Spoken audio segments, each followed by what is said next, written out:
Julian Edelman's warning echoes. Loud, Brock Purdy faces. Deion Sanders-like danger as turf toe returns to haunt 49ers. Star.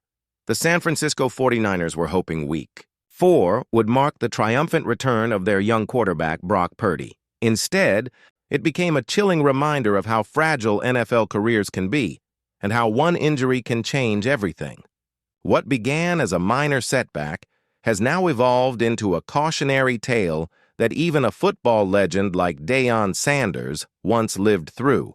Former New England Patriots wide receiver Julian Edelman, known for his warrior mentality and Super Bowl heroics, didn't mince words when discussing Purdy's situation before kickoff against the Jacksonville Jaguars. His tone carried a sense of urgency, a kind of foresight that only a seasoned veteran could possess. "He's going to come in and he's going to be a different player," Edelman said bluntly on Fox Sports' pregame show. People forget that turf toe retired the most athletic man, Deion Sanders. It is nothing to play around with. Edelman's statement wasn't hyperbole. It was history repeating itself. Turf toe, often dismissed as a simple sprain at the base of the big toe, has ended careers. It robbed Deion prime-time Sanders of the very gift that made him legendary, his speed. The Deion Sanders connection, a painful parallel in 1998. While playing for the Dallas Cowboys, Deion Sanders jammed his toe during a game. It seemed minor at first, but over time, the pain never subsided. The explosive first step, the lightning-quick pivots, the effortless glide across the field, all faded. Despite endless rehab, Sanders' condition worsened, eventually leading to 2 toe amputations years later. Edelman's warning to Purdy, therefore, wasn't just talk. It was a haunting echo from the past. For Sanders, the injury was the beginning of the end. For Purdy, the signs now seem worryingly similar. A rough return for Purdy. When Purdy finally took the field against Jacksonville, his performance told the story Edelman had feared. He looked uncomfortable from the opening series, his trademark mobility compromised, his rhythm off. Still, the young quarterback fought through, completing 57.9% of his passes for 309 yards, 2 touchdowns, and 2 interceptions. But numbers don't always tell the full story. Late in the fourth quarter, with the 49ers down 27-21 and desperate for a comeback, Purdy was strip-sacked, a play that ended their final possession and sealed the loss. It wasn't just a fumble. It was a red flag. Something wasn't right. Head coach Kyle Shanahan confirmed everyone's worst fears post-game. He re-aggravated it. He's week to week. Don't know how it will heal. An MRI later revealed the grim truth. The injury had worsened. The team now expects Purdy to miss anywhere from 2 to 5 weeks. Edelman's prophecy comes true. In hindsight, Edelman's words sound prophetic. "It's nothing to play around with," he said. And now, Purdy's situation mirrors that sentiment perfectly. Turf toe may seem like a minor ailment, but for athletes who rely on footwork, balance, and agility, it can be career-altering. Purdy's injury, like Sanders, is a reminder of how even the smallest joint on the body can dictate the fate of an entire career. For a quarterback, every step matters. The plant of a foot, the push-off, the twist of a throw. If any part of that motion is compromised, the entire system falters. The long shadow of turf toe in NFL history. Edelman wasn't exaggerating when he called turf toe a serious threat. NFL history is littered with examples of elite players whose careers were forever changed by the condition. Former Titans MVP Steve McNair battled turf toe for nearly 2 years, even playing in the Super Bowl while limping in a protective boot. Eventually, he required surgery. Green Bay's Davante Adams suffered the same injury in 2019. Though he avoided surgery and still made the Pro Bowl, he admitted that his foot never felt quite right for months. Even Patrick Mahomes wasn't immune. During the 2020 postseason, Mahomes played through turf toe as the Kansas City Chiefs advanced to Super Bowl LV. Though he still performed admirably, the injury clearly limited his explosiveness, and he too underwent surgery afterward. For some, turf toe is a speed bump. For others like Sanders, it's a career-altering detour.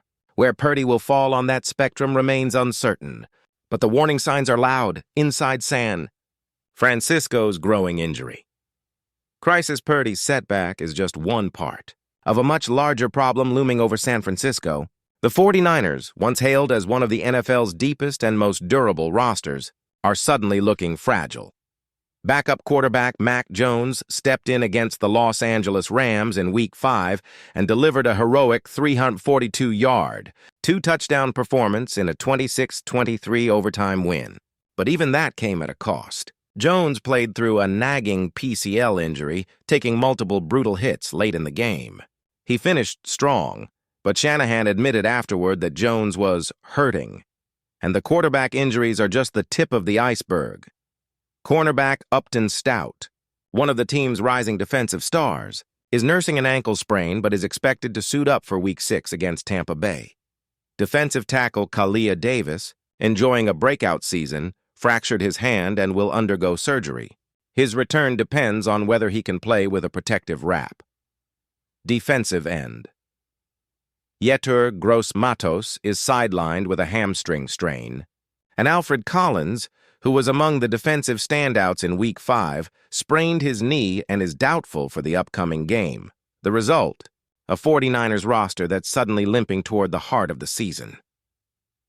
The road ahead, a test of resilience. The 49ers' next matchup against the Tampa Bay Buccaneers could determine the course of their season. With Purdy sidelined, Shanahan's offense must adapt, perhaps leaning on the running game, shorter passes, and a more conservative playbook. But there's another layer to this story, the psychological toll. Injuries don't just hurt the body. They shake confidence. When a player like Purdy, known for poise and calm under pressure, begins to second-guess his footwork or hesitate on a rollout, it can ripple through the entire team.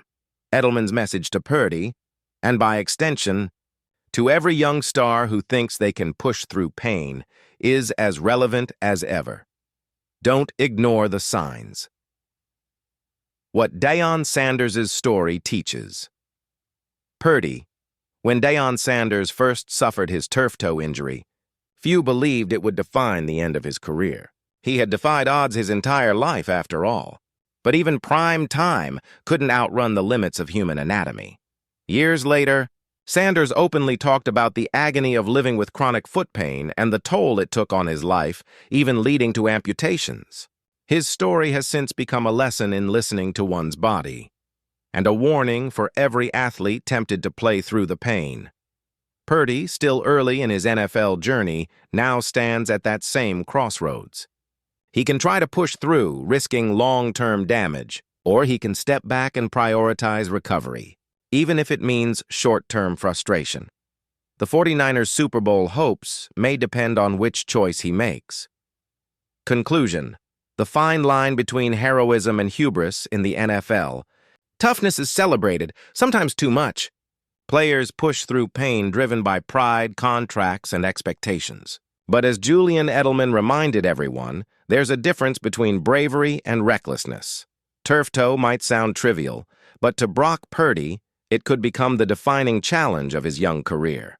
The 49ers' future rests on his recovery, and as Edelman's chilling reference to Deion Sanders made clear, the wrong decision could echo for years to come.